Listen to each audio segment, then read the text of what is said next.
प्रसन्न भये शिव राजा वर मांगो सारू काजा। मैं तो शिव ही शिव को ध्याऊं जल सो स्नान कराऊं। मैं तो शिव ही शिव को ध्याऊं जल सो स्नान कराऊं।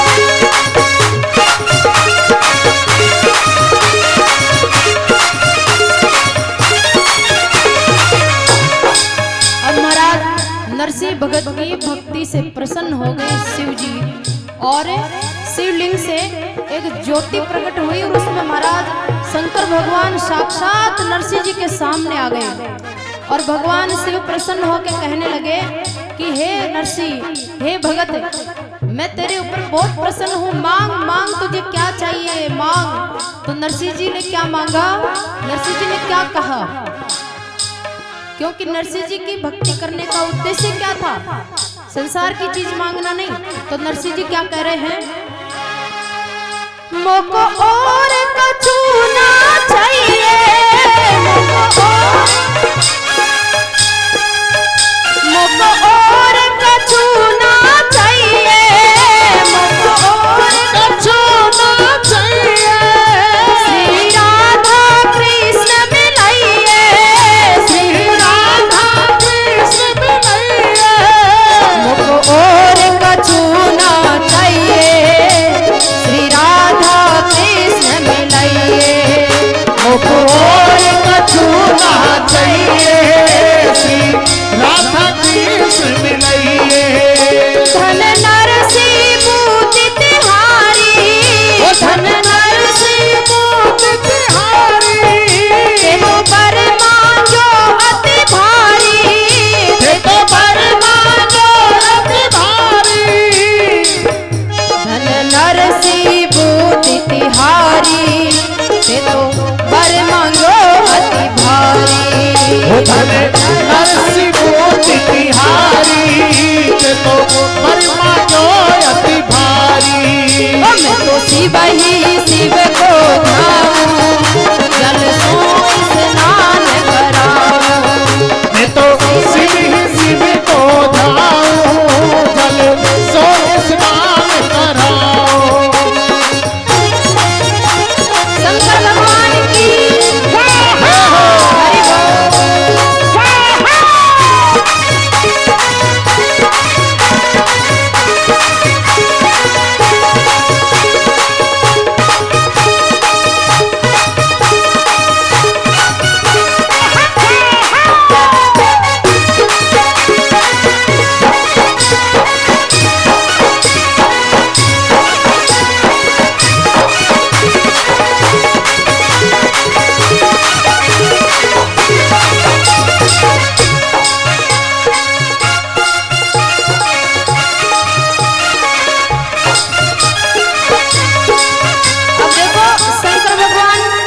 कहते हैं कि नरसिंह, अभी तेरे सामने बहुत बड़ा दाता खड़ा है, तेरी जो भी इच्छा है मांग ले, अभी मौका है, ये मौका फिर नहीं आएगा।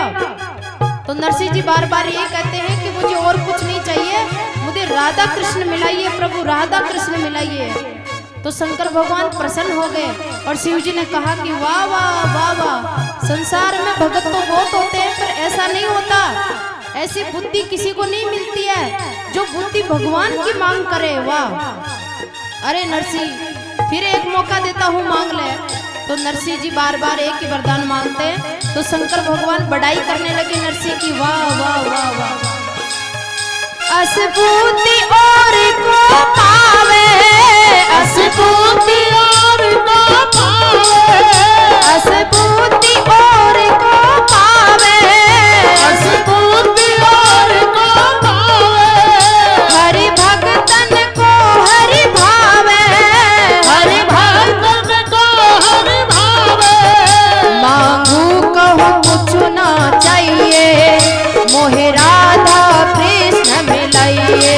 वो मांगू कहा कुछ नहीं चाहिए, मोहे राधा कृष्ण मिलाइए। मैं तो शिव ही शिव को ध्याऊं, जल सोई स्नान कराऊं। मैं तो शिव ही शिव को ध्याऊं, जल सोई स्नान कराऊं।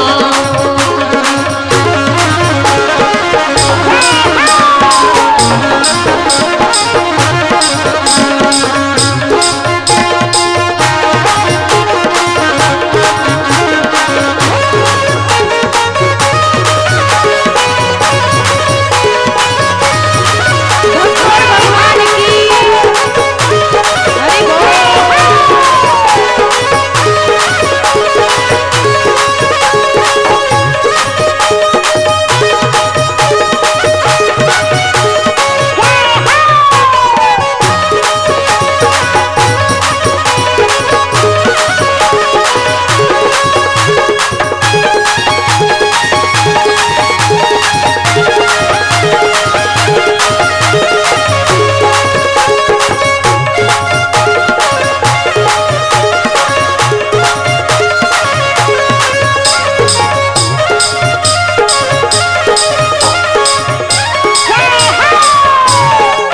अरे नरसिंह भगत की मांग को सुनकर शंकर भगवान इतने खुश हुए कि नाचने लग गए। हर सुन हर सिद्ध भय त्रिपुरारी, सुन हर सिद्ध भय त्रिपुरारी, सुन हर सिद्ध भय त्रिपुरारी, सुन हर सिद्ध भय त्रिपुरारी। नाचे गावे दे ताली, नाचे गावे दे ताली, नाचे गावे दे ताली, नाचे गावे दे तारी। मैं तो शिव ही शिव को ध्याऊं, जल सोई स्नान कराऊं। मैं तो शिव ही शिव को ध्याऊं, जल सोई स्नान कराऊं। मैं तो चावल चनन चढ़ाऊं, मैं तो चावल चनन चढ़ाऊं, और आक धतूरा ल्याऊं। वही हाथ धतूरा लाऊं। मैं तो शिव ही शिव को ध्याऊं, जल सोई स्नान कराऊं। वो मैं तो शिव ही शिव को ध्याऊं, जल सोई स्नान कराऊं। शंकर भगवान की जय हो।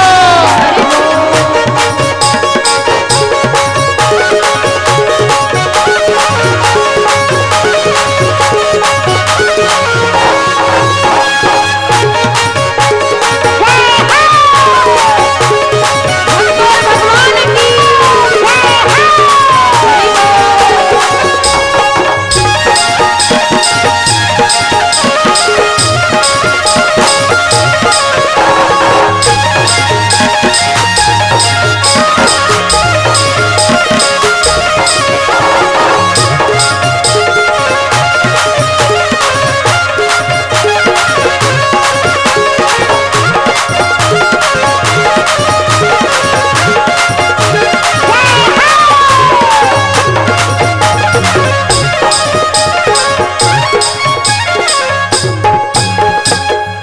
तो शंकर भगवान समझ गए कि इस जीव को कुछ नहीं चाहिए, इसको राधा कृष्ण ही चाहिए। तो महादेव प्रसन्न होकर नरसिंह जी को धन्य धन्य कहते हुए शंकर भगवान ने नरसिंह जी का हाथ पकड़ा और गोलोक धाम वृंदावन ले गए।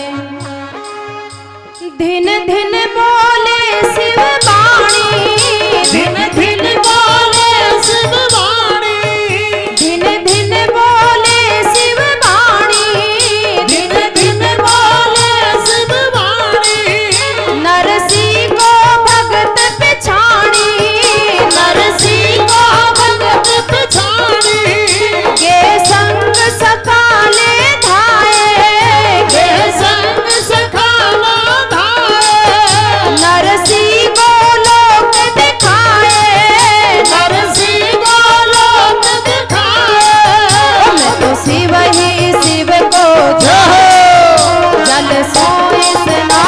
कराओ।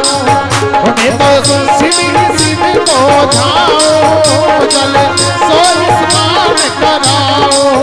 मैं तो चावल चनन चढ़ाऊं, मैं तो चावल चनन चढ़ाऊं, मैं तो आक धतूरा लाऊं, मैं तो आक धतूरा लाऊं। मैं तो शिव ही शिव को ध्याऊं जल सोई स्नान कराऊं। मैं तो शिव ही शिव को ध्याऊं जल सोई स्नान कराओ। मैं तो शिव ही शिव को ध्याऊं जल सोई स्नान कराओ।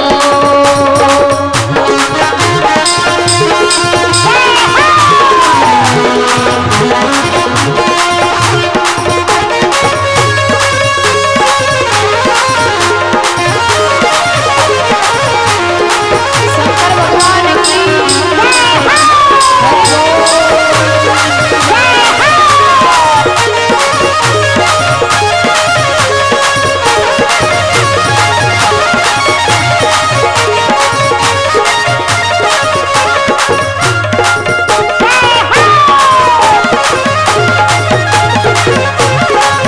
मैं तो शिव ही शिव को ध्याऊं जल सोई स्नान कराओ।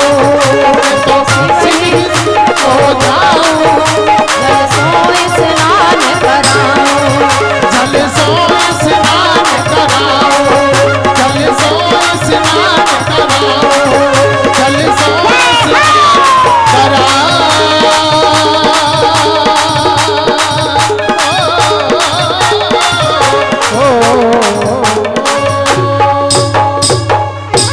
बोले शंकर भगवान की जय हो। श्री नरसिंह जी महाराज की जय हो। हरि बोल हरि बोल। हरि बोल हरि बोल। हरि बोल।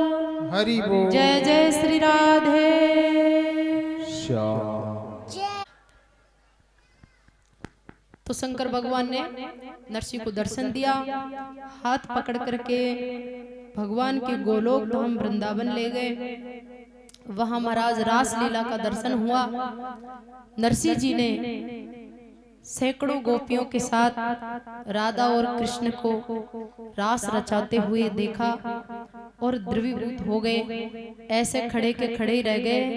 खड़े के खड़े की समाधि लग गई, जैसे कोई खंबा खड़ा है और उस पर चित्र छपा हुआ है, चित्र के समान। और कृष्ण भगवान की रास लीला में से जैसे ही नजर पड़ी तो भगवान आए और शिव जी से पूछने लगे कि ये कौन है, इसका परिचय क्या है, ये आज नई सखी कहां से आई।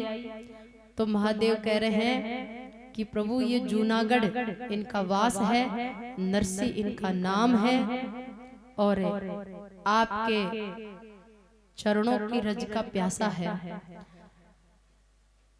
मैं इस पर प्रसन्न हो गया, मैंने इसको अपना लिया। भगवान कृष्ण कहते हैं कि महादेव जिसने आपने जिसको अपना लिया तो समझो फिर मैंने भी अपना लिया। तो कृष्ण भगवान मुस्कुराते हुए नरसिंह जी का हाथ पकड़े और नरसिंह जी को सखी रूप प्रदान कर दिया, सखी भाव। अब उनका हृदय कृष्ण भगवान की सखी वाला हृदय हो गया, वो वाला भाव प्राप्त हो गया। और कृष्ण भगवान ने नरसिंह को एक चीज दी, एक राग दी, केदारा राग प्रदान की और कहा कि हे नरसिंह तुम इस राग को जब भी गाओगे ना तो मैं तुम्हारे सामने पाऊंगा। नरसिंह जी जब भी केदार राग गाते थे कृष्ण भगवान साक्षात उनके सामने आ जाते थे। 72 बार कृष्ण भगवान नरसिंह जी के पास आए हैं इस राग से खींच के। तो महाराज ये रास लीला का दर्शन है और कृष्ण भगवान की सखी बनना इतना साधारण नहीं है। बड़े बड़े जीवों को कई युगों तक तप करना पड़ता है और ये तपस्या तो कर रहे हैं, लेकिन ये उद्देश्य रख करके कि हम ठाकुर जी की दासी बने, सखी बने। तब कई युगों के बाद, कई जन्मों के बाद भगवान उस जीव को यह अवसर प्रदान करते हैं। तो कृष्ण भगवान की रास लीला सुनने के लिए आप सुनोगे तो वो जो गोपियां हैं उनमें ये संसार की लड़की और औरतों वाला भाव ना रखें। अगर ये भाव आ गया तो फिर महाअपराध और महापाप है। क्योंकि वैसे रास लीला को हर किसी को पढ़ना, हर किसी को सुनना और सुनाना मना है, क्योंकि ये गुप्त रहस्यमय है। बिना गूढ़ पात्रता के ये चीज समझने की तो है नहीं। और लोग क्या करते हैं, फिर देखा देखी करने लगते हैं। कृष्ण भगवान के हजारों लड़कियों के साथ नाच रहे थे, तो एक दो के साथ हम भी नाच लेंगे तो क्या हो जाएगा। जो हो जाएगा तो तू नाच के देख ले फिर क्या होता है। तो भगवान की देखा देखी कभी नहीं करनी चाहिए। और राम जी ने जो किया है वो तो करना चाहिए, लेकिन कृष्ण भगवान ने जो किया वो कभी नहीं करना।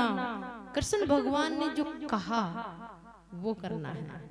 कृष्ण भगवान ने क्या कहा है, पूरी गीता कही है 18 अध्याय वाली। तो गीता जो कहती है, बोलती है, वो करो। और रामचंद्र जी ने जो किया है वो करो। तो महाराज दिव्य शरद पूर्णिमा की रात, आप देखो ये कृष्ण भगवान की रास लीला में भाई कोई भी प्राकृत नहीं है।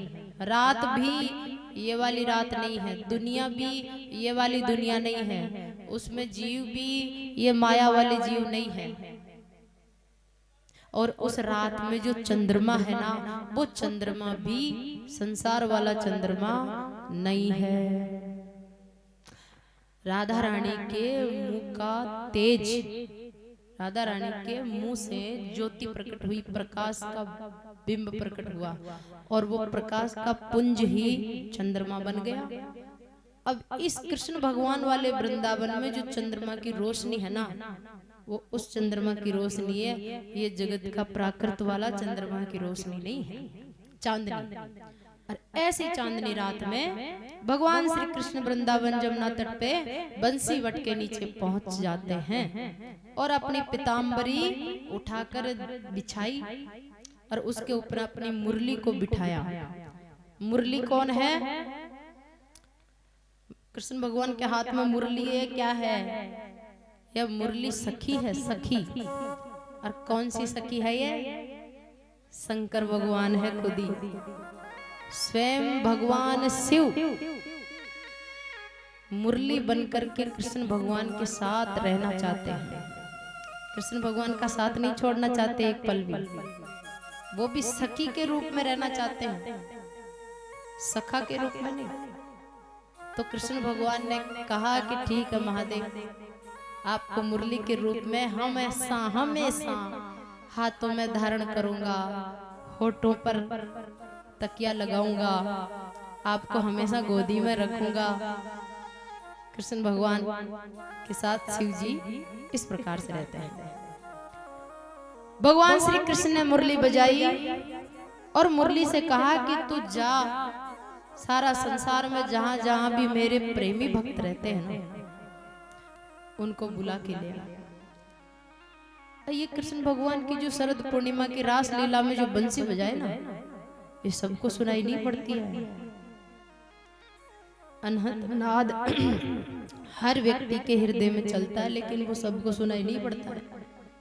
जो उसके योग्य होते हैं ना, योगी, उन्हीं को सुनाई पड़ता है। जबकि है सबके पास और अखंड है, कंटिन्यू है, उसमें अमृत बरसता है, अमृत, लेकिन फिर भी किसी जीव को सुनाई नहीं पड़ता है।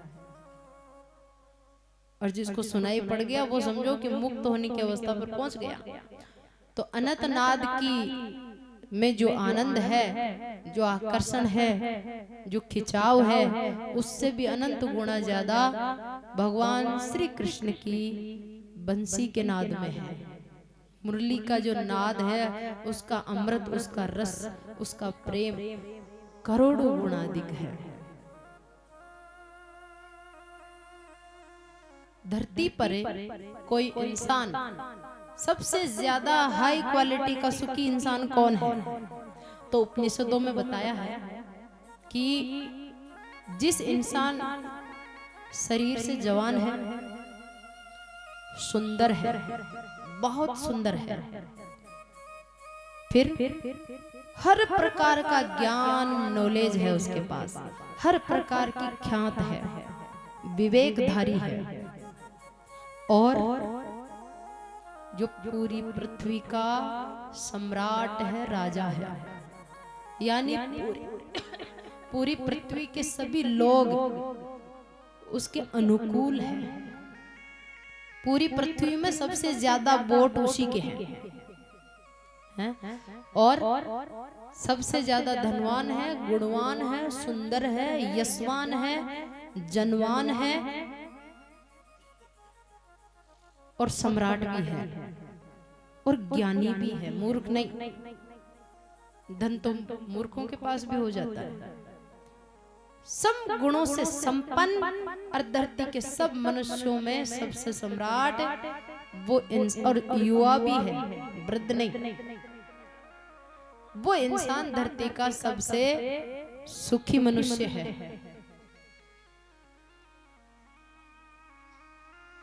अरे अभी जो रेस्ट आएगा उसमें पिला देना पानी वाड़ी। अभी रहने दो पानी, विघ्न होता है कथा में। रेस्ट में चाय पानी जो भी आपको करना है सब कर लेना। अब महाराज इस इंसान से 100 गुना ज्यादा सुखी कौन है? धरती का गंधर्व, वो सब 100 गुना ज्यादा सुखी है। और धरती के गंधर्व से भी 100 गुना ज्यादा सुखी कौन है? देवता। और देवताओं से भी 100 गुना ज्यादा सुखी, बोले देवताओं के गंधर्व, और देवताओं के गंधर्वों से भी 100 गुना ज्यादा सुखी देवराज इंद्र। और उससे भी 100 गुना ज्यादा सुख कहाँ है? पितृलोक में। और उनसे भी 100 गुना ज्यादा सुख कहाँ है? ब्रह्मलोक में। और महाराज ब्रह्मलोक से भी 100 गुना ही नहीं, करोड़ों गुना ज्यादा सुख कहाँ है? बोले मुक्ति में, ब्रह्म ज्ञान में, आत्मज्ञान में करोड़ों गुना ज्यादा सुख है। और उस ब्रह्म ज्ञान, आत्मज्ञान की समाधि में जो सुख मिलता है उससे भी कई करोड़ गुना ज्यादा सुख है भगवान श्री हरि के प्रेम में। मुक्ति से भी कई करोड़ गुना ज्यादा सुख है उसमें। ऐसी बात मर्जी से नहीं कही जा रही, उपनिषद में लिखी हुई है। और उपनिषद है ना, मुक्ति के ग्रंथ है। 108 उपनिषद है। जैसे भागवत है वैसे भागवत पुराण की श्रेणी में आती है, वो उपनिषद है। उनमें केवल आत्मज्ञान, ब्रह्म ज्ञान, आत्मज्ञान, ब्रह्म ज्ञान, आत्मज्ञान, ब्रह्म ज्ञान का ही नॉलेज है। मुक्ति के ग्रंथ है और उनमें ये बात लिखी हुई है। तो कृष्ण भगवान का जो भक्ति का जो प्रेम है महाराज, वहां पर ये सारी गोपियां परमहंस है। इनको अपने शरीर की सुध बुध नहीं है। इनका जो मन है ना वो भगवान के पास रहता है। निरंतर सोती, जागती, चलती, उठती, बैठती, घर में सब काम करती, पर इनका जो मन है ना वो ठाकुर जी के पास है। लेकिन कई गोपियां ऐसी है जो कृष्ण भगवान से मिलना चाहती है, लेकिन उनके घर वाले इजाजत नहीं देते हैं नंद बाबा के घर जाने की। घर वाले कहते हैं कि तू तो अभी नई नई बहू है, किसी के घर जाएगी, लोग देखेंगे, पूछेंगे भाई तुम्हारी बहू उनके घर क्यों जा रही है। तो कई लोग ऐसे हैं जो अपनी बहू को नंद बाबा के घर जाने नहीं देते हैं। लेकिन उस बहू का हृदय कृष्ण भगवान के लिए रात दिन तड़पता है। एक बार तो कृष्ण भगवान गाय चरा के आ रहे थे, एक घर में बहू आई थी नई नई। तो महाराज वो पहले भी सुन रखी थी कृष्ण भगवान के बारे में, उनकी रूप माधुरी, सुंदरता, उनकी महानता के बारे में। और घर में आई तो उसकी जो ननद है उसके मुंह से भी उसने सुना। तो एक दिन वो ननद से बोली कि बहन, जब वो इतना ही सुंदर है और इतना दयालु है, इतना ही प्रेमी है, तो एक बार उससे मिले, उसको देखो तो सही। मैं देखी नहीं, मेरा सौभाग्य है इसी गांव में ससुराल हुआ है। तो वो ननद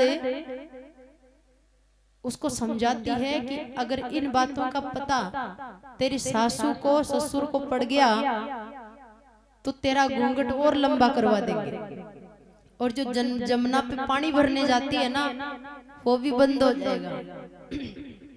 इस बात को तू गुप्त रख, कृष्ण का दर्शन मैं तुझे करवा दूंगी, मिलाऊंगी तो नहीं पर दर्शन करवा दूंगी। ननद कह रही है। कब करवाएगी? बोले मौका देखेंगे।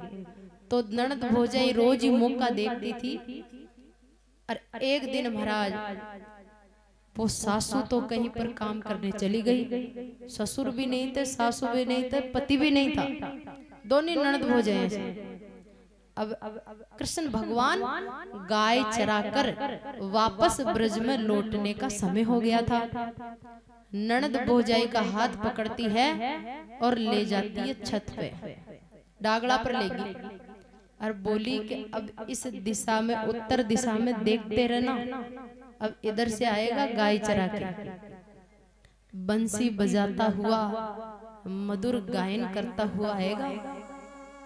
अब महाराज गाया आबासु 1 घंटा पहले जा रोबी होगी, और वह जो नई नई बीननी आई कृष्ण भगवान को देखने के लिए डागड़ा पर चढ़े और तरस रही है उसकी आंखें भगवान को देखने के लिए, बाट देख रही है कब से, बाट देख रही है कब से।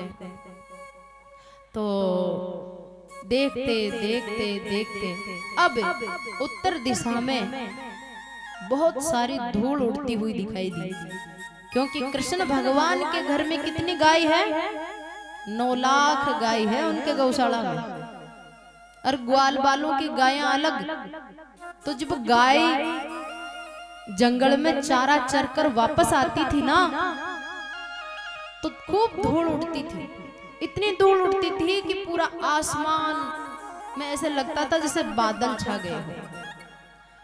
तो कृष्ण भगवान जैसे ही वन से गाय चराकर वापस लौट रहे थे और क्या धूल उड़ना चालू हुई। अब ननद कहती है भौजाई से कि देख देख देख, अब वन से गाय चराकर श्याम सुंदर लौट रहे हैं वापस, अब तू सावधान हो जा देखने के लिए। भौजाई घूंघट उठाकर सावधान हो गई। अब महाराज जिया कृष्ण भगवान आते गए तो कृष्ण भगवान चलते चलते भी बंसी बजाते हैं। कृष्ण भगवान कभी इतने चंचल रहते हैं, कभी स्थिर नहीं रहते, चलते जाते हैं, नाचते जाते हैं, चलते जाते चलते इधर है और देखते आंखों का इशारा इधर करते जाते हैं भक्तों से। हाँ, इधर सीधा चल रहा है, आंख इधर भक्तों पर इशारा कर रही है, और मुस्कान इधर, मुस्कान का बाण इधर चल रहा है, और अखियों का बाण इधर चल रहा है, और घुंघराली लट्टू का बालों का बाण सामने वालों पे चल रहा है। चारों तरफ अपनी सुंदरता के बाण, मोहिनी के बाण चलाते ही चलते हैं, और भक्त ठाकुर जी को देख देख करके निहाल हो जाते हैं। अब महाराज ननद भौजाई बाट देख रही है, कृष्ण भगवान लौटे हैं वन से, दूर से मधुर मधुर मधुर बंसी का सुर नाद उस गोपी के कान में पड़ा। वो जो बहू थी, बंसी का नाद कान में पड़ते ही उसके शरीर के सारे रोंगटे खड़े हो गए, क्योंकि जब आपका मन निर्मल होकर, शुद्ध होकर प्रेम से भर जाएगा ना, आनंद से, उस समय की पहचान होगी कि शरीर के रोंगटे खड़े हो जाएंगे, हृदय द्रवीभूत हो गया, और महाराज आंखें तरसने लगी। बंसी इतनी मीठी मीठी मीठी, गोपी के अंग अंग में मुरली का नाद समा गया और उसकी अखियां भगवान से मिलने के लिए और तरसने लगी। 9 लाख गाय कन्हैया के पीछे पीछे आ रही है, गायें दौड़ती हुई रंभाती हुई, और आगे आगे सखाओं के साथ भगवान श्री कृष्ण बलराम जी के कंधे पर हाथ रख के चलते हैं। सीधे नहीं चलते, एक हाथ से मुरली बजा रहे हैं, एक हाथ अपने बड़े भैया के कंधे पर रखा हुआ है। खड़े रहते हैं ना, तब भी सीधे खड़े नहीं रहते हैं, एक चरण से दूसरे चरण को मोड़कर खड़े रहते हैं, और या फिर लाठी लेकर उस लाठी को यूं करके टेढ़े होकर खड़े रहते हैं, और या फिर बलराम जी के कंधे पर हाथ रख के खड़े रहते हैं, या फिर कोई भी सखा ग्वाल बाल। तो ऐसे रंगीले हैं कृष्ण भगवान। अब महाराज जैसे ही गैया और भगवान धीरे धीरे धीरे धीरे लौटने लगे,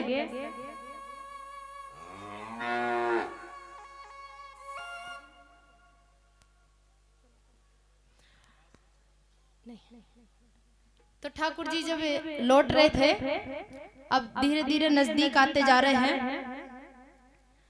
अब ननद कहती है कि सावधान हो जा, बस आने ही वाला है, आने ही वाला है। बंसी का नाद नजदीक से नजदीक आए जा रहा है। धीरे धीरे धीरे जैसे गांव में प्रवेश किए और गोपी के घर के थोड़ी दूर पर आया, तो भगवान का सुंदर मुकुट मोर पंख दिखाई दिया। पहले बंसी से घायल हो गई और अब मोर पंख दिखा तो महाराज आंखों से अश्रु बहने लगे, क्योंकि भगवान के शरीर पर एक एक जो वस्तु है ना, वो वस्तु नहीं है। भगवान के शरीर पर जो आभूषण है वो आभूषण नहीं है, खुद भगवान ही है। भगवान ही आभूषण बने हैं। तो मोर पंख, भगवान के बाल हमारे जैसे नहीं है, चिदानंदमय है। उनके बालों में, उनकी आत्मा में कोई फर्क नहीं है। भगवान का मोर पंख मोर मुकुट में और भगवान की आत्मा में रत्ती भर फर्क नहीं है। भगवान के नाखून में और भगवान की आत्मा में कोई फर्क नहीं है। नाखून से लेकर मोर मुकुट तक सब पूरा का पूरा रस ही रस है, अमृत ही अमृत है। और ये अमृत जैसे जैसे नजदीक आया और सखी की नजर पड़ी ठाकुर जी को चरण से मुकुट तक देखती देखती देखती, और वो परमहंस हो गई। कृष्ण भगवान का जब पूरा दर्शन हुआ, 6 कड़े ननद भोज डागड़ा पर चढ़ देख रही है, और दर्शन होता होता महाराज रोम रोम में श्याम समा गए और गोपी का हृदय परमहंस हो गया। और परमहंस किसको कहते हैं? जिसको अपने कपड़ों की भी सुध ना रहे, जिसको अपने शरीर की सुध ना रहे, जिसको कोई भान नहीं रहे, पूरी दुनिया को भूल जाए और पूरा तन मन चित्त भगवतमय हो जाए, उसको परमहंस बोलते हैं। तो सखी ठाकुर जी को जैसे देखी तो वो भूल गई कि मैं किसी घर की बहू हूँ, मेरी ननद खड़ी है, सासू ससुर पति क्या कहेंगे। और वो सोची कि ये तो चला अभी निकल जाएगा, और ठाकुर जी को पकड़ने के लिए वो छत से वो दौड़ी। अब वो ये भी भूल गई कि आगे जमीन क्या है क्या नहीं है। और गोपी के आंखों से आंसू बह रहे हैं और श्याम सुंदर भगवान को हाथों में लेने के लिए छत से नीचे भागती भागती गिर गई। उसको पता ही नहीं मैं गिर गई, और गिर करके बेहोश हो गई। अब गोपी तो कृष्ण भगवान के प्रेम में गिरकर बेहोश हो रखी है, मूर्छित हो रखी है। और ठाकुर जी क्या कर रहे हैं? ठाकुर जी धीरे धीरे चलता जा रहे से, बिका कन्नर अडार निकल रहे से, और यहाँ तिरछा देख देख कर मुस्कुरा रहे से, और मोटी मोटी आंखें ने जो है गोपी की तरफ घुमा रहा से, पर यहाँ कौन भाई उठा लिया, क्योंकि भगवान को तो भक्तों को घायल करना आता है, उठाना नहीं। तो वो पहले ही मूर्छित थी और थोड़ी बहुत आंख खुली बीच में, तो चाल तो आंखें को इशारों फेर करके फिर वापस में मूर्छित हो गई।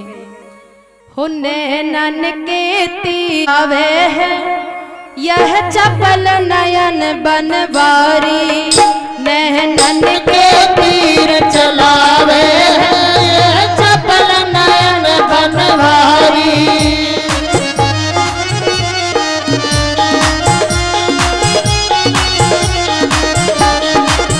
नैनन के तीर चलावे है यह चपल नयन बनवारी, हो नैनन के तीर चलावे है ये चपल नयन बनवारी। मेरो चपल नयन बनवारी, यो राधा वल्लभ हारी, यो चपल नयन बनवारी, राधा वल्लभ मदन मुरारी। नैनन के तीर चलावे है ये चपल नयन बनवारी। नैनन के तीर चलावे है यह चपल नयन बनवारी।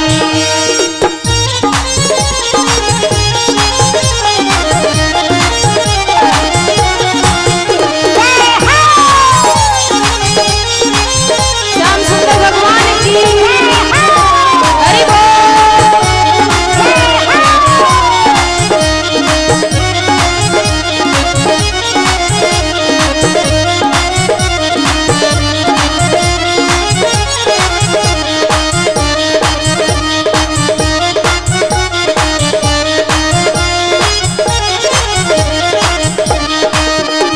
आंखें इनकी कजरारी और चोट करे है करारी, आंखें इनकी कजरारी और चोट करे है करारी। आंखें इनकी कजरारी और चोट करे है करारी। आंखें इनकी कजरारी और चोट करे है करारी। मोए घायल ये कर जावे है यह चपल नयन बनवारी। हरि बोए घायल यो कर जावे है ये चपल नयन बनवारी। नैनन के तीर चलावे है यह चपल नयन बनवारी।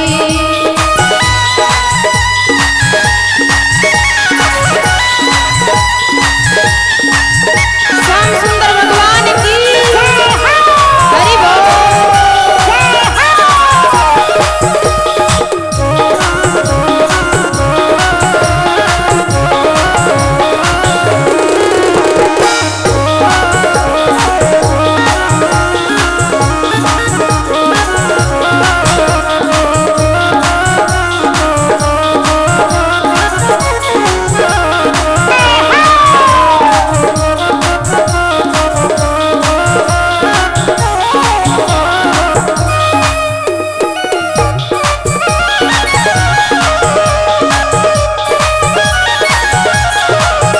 बाके बिहारी लाल की हरि बोल।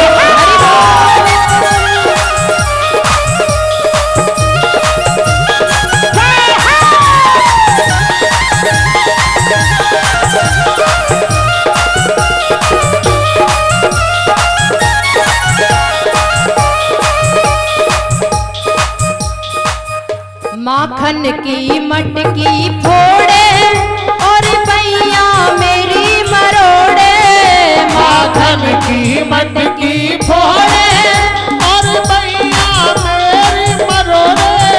माखन की मटकी फोड़े और भैया मेरी मरोड़े। माखन की मटकी फोड़े और भैया मेरी मरोड़े। यो तो माखन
का मन कहाँ उलझता है? जहाँ से इसको सुख मिलता है वहाँ उलझता है। तो महाराज कृष्ण भगवान तो सुख ही नहीं, अमृत ही नहीं, महारस है। तो गोपी का मन महारस में उलझा है, तो भला उसको होश कैसे आएगा? भगवान मन की चोरी कर लिए। चोरी और सीना चोरी या की आदत बड़ी निगोड़ी। चोरी और सीना चोरी या की आदत बड़ी निगोड़ी। चोरी और सीना चोरी या की आदत बड़ी निगोड़ी। चोरी और सीना चोरी या की आदत बड़ी निगोड़ी। मेरा जिया लूट ले जावे है यह चपल नयन बनवारी। ओ मेरा जिया लूट ले जावे है यह चपल नयन बनवारी।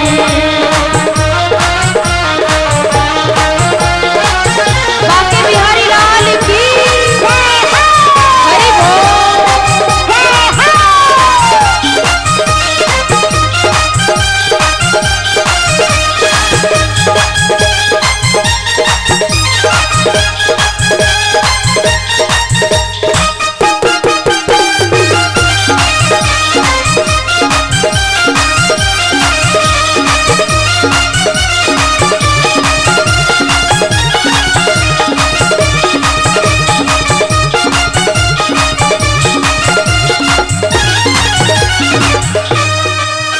यह ब्रज का एक खिलौना, यह ब्रज का एक खिलौना, मेरा सुंदर श्याम सलोना। यह ब्रज का एक खिलौना, मेरा सुंदर श्याम सलोना। यह ब्रज का एक खिलौना, मेरा सुंदर श्याम सलोना। यह ब्रज का एक खिलौना, मेरा सुंदर श्याम सलोना। हम सब इन पे बलिहारी है यह चपल नयन बनवारी। ओ हम सब इन पे बलिहारी है यह चपल नयन बनवारी।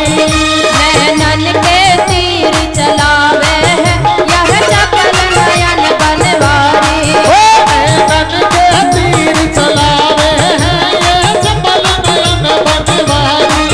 नैनन के तीर चलावे है यह चपल नयन बनवारी। यह चपल नयन बनवारी, श्री गोवर्धन गिरधारी। यह चपल नयन बनवारी, श्री गोवर्धन गिरधारी। नैनन के तीर चलावे है यह चपल नयन बनवारी। ओ नैनन के तीर चलावे है यह चपल नयन बनवारी। नैनन के तीर चलावे है यह चपल। हरि बोल।